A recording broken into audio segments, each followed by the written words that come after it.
বারবার রবীন্দ্রনাথ ঠাকুরের হাত ধরে আমাদের এগোতে হয়েছে। আসুন রবি ঠাকুরের হাত ধরে বাঙালি সংস্কৃতির শক্ত ভিতের উপর দাঁড়াই।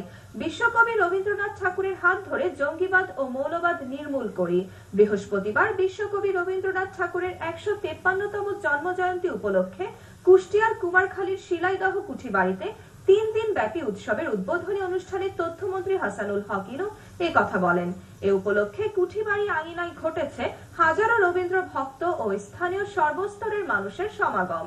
শিলাইদহ কুঠিবাড়ির মূল আঙিনার বাইরে বসেছে গ্রামীণ মেলা, যেখানে অংশ নিচ্ছে শত শত আবাল বৃদ্ধ বনিতা। রবি ঠাকুরের হাত ধরে আমি যুদ্ধের প্রস্তুতি নিয়েছি, সেই রবি ঠাকুরের হাত ধরে আমি বাংলাকে মুক্তির স্বপ্ন দেখেছি, সেই রবি ঠাকুরের হাত ধরে বাংলাকে এবার অন্ধকার থেকে তো সংস্কৃতি ঐতিহ্যকে আলোর পাদপীঠে নিয়ে এসেছি। সুতরাং এই হচ্ছে রবি ঠাকুর, সামনে তাকানোর জন্য। আর ওরা ওই সাম্প্রদায়িক জঙ্গিবাদীরা আমাদের পেছন দিকে টেনে অন্ধকারে ছুঁড়ে ফেলতে যাচ্ছে। ওই পাকিস্তানের যেমন ইতিহাস হত্যা করেছিল, মানুষ হত্যা করেছিল, নারী নির্যাতন করেছিল, এই জঙ্গিবাদীরা সাম্প্রদায়িক শক্তি যুদ্ধ অপরাধীরা একই কাজ করছে।